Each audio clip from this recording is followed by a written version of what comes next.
Horror कहानियाँ थी। रहस्यमयी गर्भ। 60 वर्ष की उर्मिला शहर के बाहरी हिस्से में अपने छोटे से घर में अकेली रहा करती थी।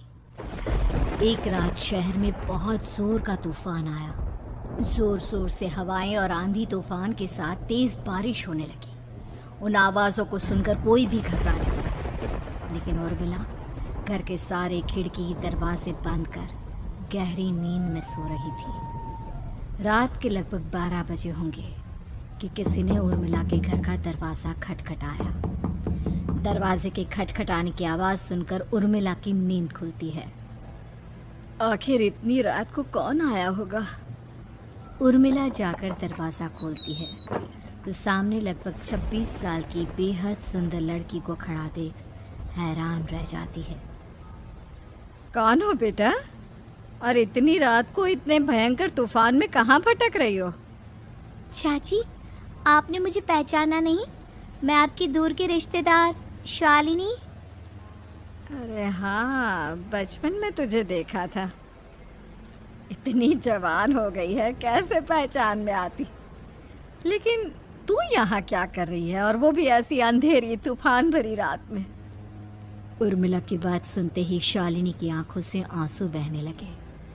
वो फूट फूट कर रोने लगी। ये देखकर उर्मिला को कुछ समझ में नहीं आया और उसने शालिनी का हाथ पकड़कर घर के अंदर आने के लिए कहा। जैसे ही शालिनी घर के अंदर रोशनी में आई, उर्मिला की नज़र उसके पेट की तरफ गई, जिसे देखकर ये साफ पता चल रहा था कि वो प्रेग्नेंट है। अरे, तू तो पेट से है। ऐसी हालत में इतने भयंकर तूफान में आधी रात को बाहर भटक रही है। आखिर बात क्या है बेटा? मुझे सब कुछ साफ साफ बता। क्या बताऊं चाची, ये सब जिसकी वजह से हुआ है उसके बारे में बताने में भी मुझे शर्म आती है।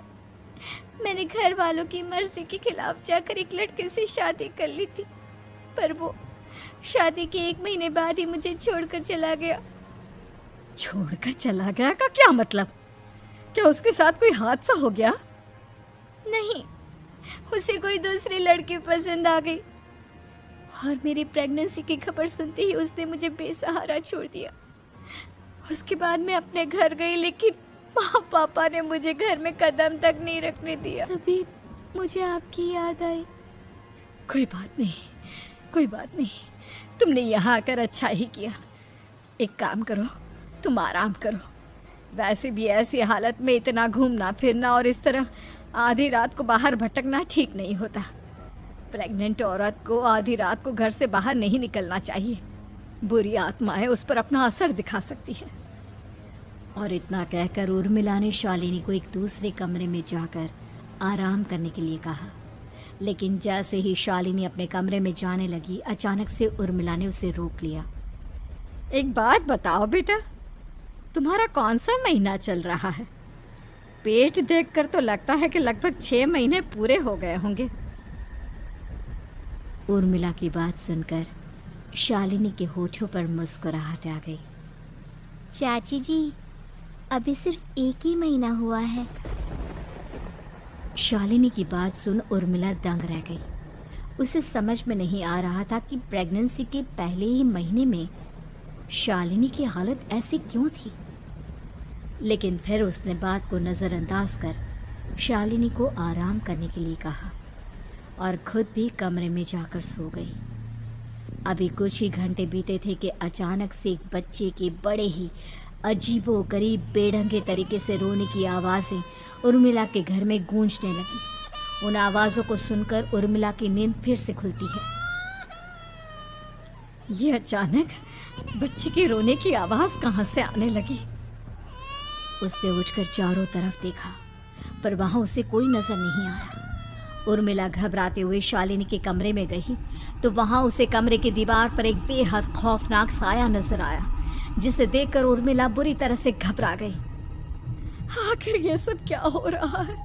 शालिनी, शालिनी उठो!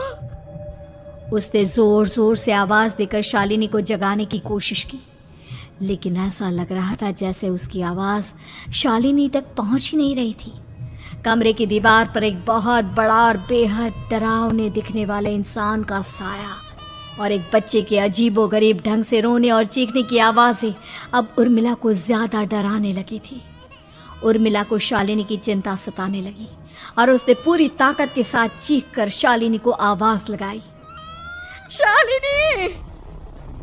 तभी अचानक सब कुछ एकदम पहले जैसा हो जाता है और उर्मिला की आवाज़ सुनकर शालिनी की नींद खुलती है। क्या हुआ चाची, आप इतनी तेज क्यों चिल्ला रही हैं? आप ठीक तो है ना? अभी मैंने तुम्हारे कमरे में कुछ अजीब सा देखा। तुम ठीक हो ना शालिनी? मुझे यहाँ एक बच्चे के रोने की आवाज़ें आ रही थी। लगता है आपको मेरी कुछ ज़्यादा ही चिंता हो गई है। आपने मेरी प्रेगनेंसी के बारे में कुछ ज़्यादा ही सोच लिया होगा। मैं एकदम ठीक हूँ, आप आराम से सो जाइए। इतना कहकर शालिनी ने उर्मिला को फिर से अपने कमरे में जाने के लिए कहा और खुद भी जाकर सो गई। पर अब उर्मिला की आंखों से नींद गायब हो चुकी थी। अगली सुबह जब शालिनी उठी तो वो सीधा उर्मिला के पास आई। गुड मॉर्निंग चाची। तभी अचानक उर्मिला की नज़र शालिनी के पेट पर पड़ती है, जिस पर नीले रंग से एक अजीब सी आकृति नजर आ रही थी। शालिनी, ये तुम्हारे पेट को क्या हुआ? मैंने इतनी औरतों को देखा है, ऐसा तो किसी के साथ नहीं होता। शालिनी ने जैसे ही अपने पेट की तरफ देखा तो उसे वहां कुछ भी नजर नहीं आया। चाची, कुछ भी तो नहीं है, सब कुछ एकदम नॉर्मल है। आपको क्या अजीब लग रहा है? इससे पहले कि उर्मिला उसके सवाल का कोई जवाब देती, अचानक से शालिनी के पेट में जोर जोर से दर्द होने लगा। वो बुरी तरह दर्द से तड़पने लगी। चाची, चाची। ये सब देखकर उर्मिला बहुत घबरा गई। उसने धीरे धीरे शालिनी के पेट को सहलाना शुरू किया, लेकिन शालिनी का दर्द कम नहीं हुआ। उर्मिला जाकर रसोई से पानी का गिलास लेकर आई और शालिनी को पानी पिलाने की कोशिश करने लगी। ले बेटा, पानी पी ले, तुझे आराम मिलेगा। ले ले। नहीं चाची, मुझे बहुत तेज दर्द हो रहा है। अरे थोड़ा पी ले बेटा। जैसे ही उर्मिला ने शालिनी को पानी पिलाया, उसने देखा कि गिलास में बचा पानी का रंग नीला पड़ गया और शालिनी की आंखें अजीब हो गई। उसके पेट पर बच्चे का एक डरावना चेहरा नजर आने लगा। ये सब देखकर उर्मिला की डर से हालत खराब होने लगी, पर तभी शालिनी का दर्द ठीक हो गया। बेटी, अभी तुम्हारा दर्द ठीक है तो ऐसा करो, तुम थोड़ी देर आराम कर लो। शालिनी को आराम करने के लिए कहकर उर्मिला तेज कदमों से चलकर घर से बाहर निकल जाती है और पास ही रहने वाली एक औरत कालिंदी के पास पहुंचती है। अरे उर्मिला बहन, बड़े दिनों बाद दिखाई दी, क्या हुआ? बहुत घबराई हुई सी लग रही हो, सब ठीक तो है ना? क्या बताओ कालिंदी बहन, मेरी एक दूर की रिश्तेदार आई हुई है। वो पेट से है और उसके साथ ना अजीब अजीब चीजें हो रही है। अब उर्मिला सारी बात कालिंदी को बताती है, जिसे सुनने के बाद काले जादू और तंत्र विद्या की माहिर कालिंदी एक ताबीज बनाकर उसे देती है। बहन, मुझे शालिनी पर किसी बुरी आत्मा का साया लगता है। ये ताबीज ले जाओ, आज रात को 12 बजे उसे पहना देना, फिर सब ठीक हो जाएगा। उर्मिला ताबीज लेकर घर वापस आती है और अब आधी रात के होने का इंतजार करने लगती है। जैसे ही आधी रात होती है, वो नींद में सोई शालिनी को ताबीज पहना शांति से अपने कमरे में आकर अपने पलंग पर लेट जाती है। अब सब ठीक हो जाएगा, ये सोचकर उर्मिला शांति की एक सांस ही लेती है कि तभी अचानक उसकी आंखों के सामने कुछ ऐसा आता है जिसे देखकर उर्मिला डर से चीखने लगती है। तुम कौन हो? कौन हो तुम? जाओ यहाँ से, जाओ यहाँ से। तभी उर्मिला की एक जोरदार दर्द भरी डरावनी चीख वहां पर गूंज गई। उर्मिला की आंखों के सामने एक बच्चा खड़ा हुआ था, जिसका पूरा शरीर किसी बूढ़े की तरह नजर आता था, लेकिन मुंह किसी नवजात बच्चे की तरह था। उसकी आंखें गुस्से से लाल थी और वो घूर घूर कर उर्मिला की तरफ देखा जा रहा था। कौन हो तुम? कौन हो? उर्मिला के चीखते ही वो बच्चा जोर जोर से रोने लगा। घबराकर उर्मिला ने अपने हाथों को अपने कानों पर रख लिया। उसकी समझ में नहीं आ रहा है कि आखिर ये सब उसके साथ क्या हो रहा है। कौन हो तुम? कौन हो? क्या चाहते हो मुझसे? जाओ जाओ यहाँ से। आखिर तुम हो कौन? तभी अचानक से उर्मिला के पूरे घर में लाल रंग की रोशनी फैल गई। वो बच्चा धीरे धीरे कदमों से चलता हुआ उर्मिला की तरफ बढ़ने लगा। किसी नवजात पैदा हुए बच्चे के जैसे उसके रोने की आवाज अब उर्मिला के कानों में गूंज रही थी। लेकिन कुछ ही सेकंड में वो चुप हो गया और उसने बेहद खतरनाक आवाज में उर्मिला के सवाल का जवाब दिया। मैं वो हूँ जो अब तक पैदा नहीं हुआ, लेकिन जब मैं पैदा हो जाऊंगा तो वो होगा जो अब तक कभी नहीं हुआ। ये क्या कहना चाहते हो तुम? ऐसा क्या हुआ जो अब तक नहीं हुआ? तबाही होगी, तबाही। सब कुछ खत्म हो जाएगा और ये जो लड़की मुझे जन्म देने वाली है, मैं उसका खून पी जाऊंगा, सारा खून। उस बच्चे की बात सुनते ही उर्मिला बुरी तरह घबरा गई। उसका एक बुजुर्ग आदमी जैसा शरीर, एक नवजात बच्चे जैसा चेहरा, ये दोनों ही बातें उर्मिला की समझ से बाहर थी। तभी वो बच्चा अचानक गायब हो गया। घर का माहौल फिर से पहले जैसा हो गया। लाल रंग की रोशनी भी अब गायब हो चुकी थी। उर्मिला दौड़कर शालिनी के कमरे में पहुंची, जहां वो गहरी नींद में सोई हुई थी, पर उसके गले का ताबीज गायब हो चुका था। उठो उठो शालिनी, उठो बेटा, मुझे तुमसे जरूरी बात करनी है। अरे चाची, क्या हुआ? इतनी रात को आप परेशान क्यों कर रही हैं? सब ठीक है ना?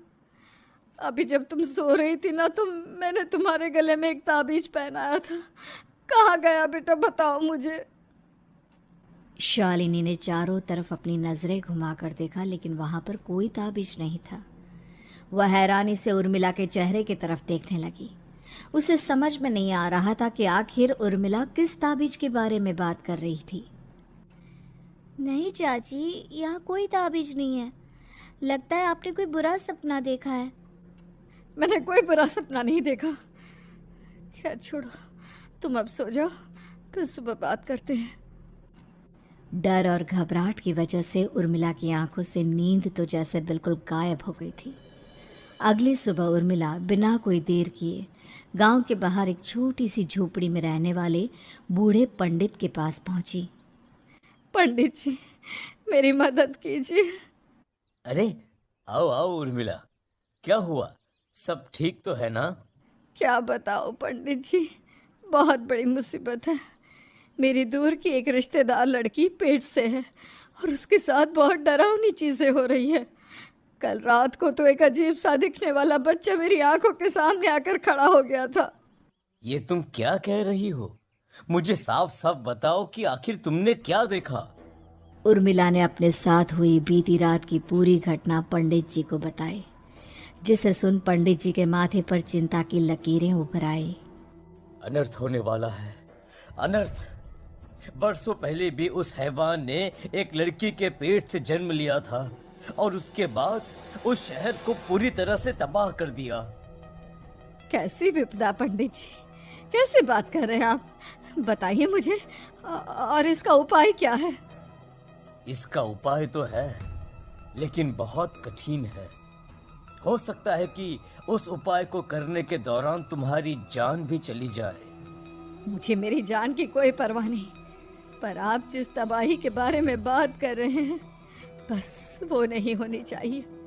लाखों लोगों की जान बचाने के लिए मैं कुछ भी करूंगी।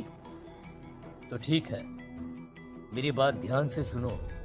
बरसों पहले एक भयानक तांत्रिक ने अपनी तंत्र क्रिया के जरिए एक मासूम लड़की के साथ रिश्ता बनाकर उसके पेट से जन्म लिया था। इस तरह से वो अपने जैसे लोगों की संख्या इस दुनिया में बढ़ाना चाहता था। आपके कहने का मतलब है कि शालिनी के पेट से भी उस शैतान को जन्म लेना है, इसलिए उसने उसके साथ ये सब किया है। ठीक पहचाना तुमने। अब मैं तुम्हें एक ऐसा सिंदूर दूंगा जिसे तुम्हें ले जाकर उस लड़की के पेट पर लगाना होगा। क्या ऐसा करने से सब कुछ ठीक हो जाएगा? नहीं उर्मिला, ये सब इतना आसान नहीं। उस लड़की के पेट पर सिंदूर लगाने के बाद तुम्हें उसका पेट काटकर उस हैवान को बाहर निकालना होगा। नहीं पंडित जी, मैं ये सब नहीं कर सकती। मैं भला एक जिंदा लड़की के पेट को अपने हाथों से कैसे काट सकती हूँ? अगर तुमने ऐसा नहीं किया तो कुछ ही दिनों में वो हैवान उस लड़की के शरीर से जन्म लेगा और उसके शरीर के सारे खून को पीकर अपनी ताकत को बढ़ाएगा। उसके बाद वो धीरे धीरे इस पूरे शहर को तबाह कर देगा। यहाँ पर कोई जिंदा नहीं बचेगा। लेकिन अगर मैं उसके पेट को काट दूंगी तो क्या वो जिंदा बच पाएगी? अगर शालिनी को कुछ हो गया तो, अगर उसकी मृत्यु हो गई तो? ऐसा कुछ नहीं होगा उर्मिला, तुम्हें अपने मन को पक्का करके ये काम करना ही होगा। सिंदूर लेने के बाद उर्मिला झोपड़ी से बाहर निकलने ही वाली थी कि तभी पंडित जी ने उसे पीछे से आवाज देकर रोका। उर्मिला, उस लड़की का पेट काटकर हैवान को बाहर निकालना ही काफी नहीं होगा। तुम्हें ध्यान रखना होगा कि ये सब करते हुए उस बच्चे का जो आधा बूढ़े का शरीर है उस पर सिंदूर की एक बूंद भी ना लगने पाए, क्योंकि अगर ऐसा हुआ तो वो तुम्हें और बाकी सबको कच्चा खा जाएगा। पंडित जी की बात सुन उर्मिला की आंखें फटी रह गई और उसके शरीर में डर की लहर दौड़ गई। फिर भी उसने हिम्मत की। ठीक है पंडित जी, मैं पूरी कोशिश करूंगी कि मैं उस हैवान को वहीं के वहीं खत्म कर पाऊं। इसके बाद उर्मिला तेज कदमों के साथ घर वापस आती है। दिन बीतता है, रात का अंधेरा छाने लगता है।